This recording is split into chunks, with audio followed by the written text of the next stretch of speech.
और जमीयत उलेमाए हिंद की याचिका पर आज सुप्रीम कोर्ट में सुनवाई होनी है। इस याचिका में उत्तर प्रदेश सरकार की बुलडोजर कार्रवाई पर सवाल खड़े किए गए हैं। सुनवाई से पहले जमीयत उलेमाए हिंद ने सुप्रीम कोर्ट में अपना जवाब दाखिल किया है। जमीयत उलेमाए हिंद ने अपने जवाब में खास तौर पर 2 मामलों का जिक्र किया है, जिसमें जमीयत ने यूपी सरकार पर निशाना साधते हुए कहा कि प्रदेश सरकार वर्ग विशेष को निशाना बनाकर कार्रवाई कर रही है। इसके अलावा जमीयत उलेमा हिंद ने अपने जवाब में कहा कि सीएम समेत बड़े पद पर बैठे कई लोग दंगे के आरोपियों को सबक सिखाने के लिए बुलडोजर चलाने का बयान दे चुके हैं।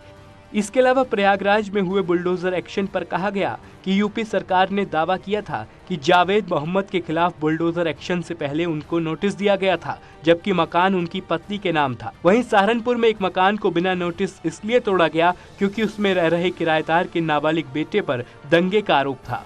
कुछ दिन पहले ही उत्तर प्रदेश में बुलडोजर एक्शन को लेकर यूपी सरकार ने सुप्रीम कोर्ट में दलील दी थी कि प्रदेश में बुलडोजर की कार्रवाई सिर्फ अतिक्रमण हटाने के लिए की जा रही है।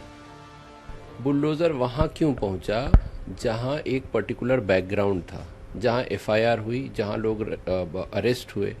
क्या सिर्फ वो घर अनऑथराइज्ड कंस्ट्रक्शन है जिनके खिलाफ एक पर्टिकुलर बैकग्राउंड में एफआईआर रजिस्टर हुई? ये मेन मुद्दा है, चाहे वो जहांगीरपुरी का हो या देश के किसी हिस्से का हो।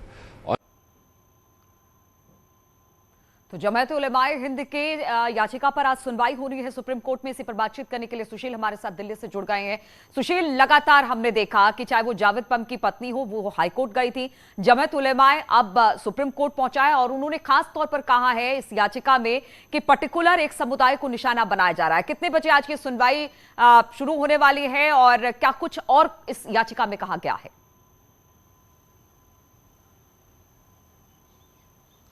जी देखिए, साफ तौर से नीलू 2 बातें समझने की हैं। एक जिसमें जमीयत उलेमाए हिंद ने जो उत्तर प्रदेश सरकार की तरफ से यूपी और प्रयागराज और कानपुर को लेकर जो हलफनामा दाखिल किया गया है उसका विरोध किया है। और न केवल यूपी के मामले में जमीयत उलेमाए हिंद ने अपने जवाब में विरोध किया है, बल्कि दिल्ली में जो कार्रवाई की गई है और मध्य प्रदेश में जो कार्रवाई की गई है बुलडोजर की, उस पर भी निशाना साधा है।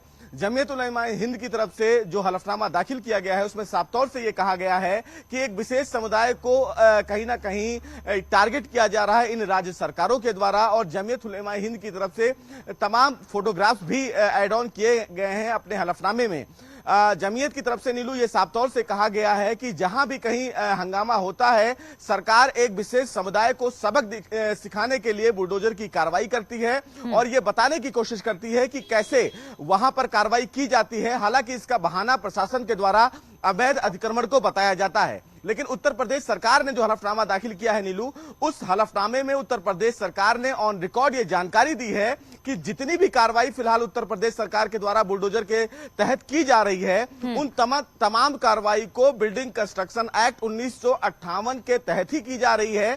और तमाम जो मकान के मालिक हैं उनको प्रशासन पहले ही नोटिस जारी करता है और उसके बाद कार्रवाई करता है। और ये कार्रवाई कोई नई कार्रवाई उत्तर प्रदेश सरकार की तरफ से नहीं है।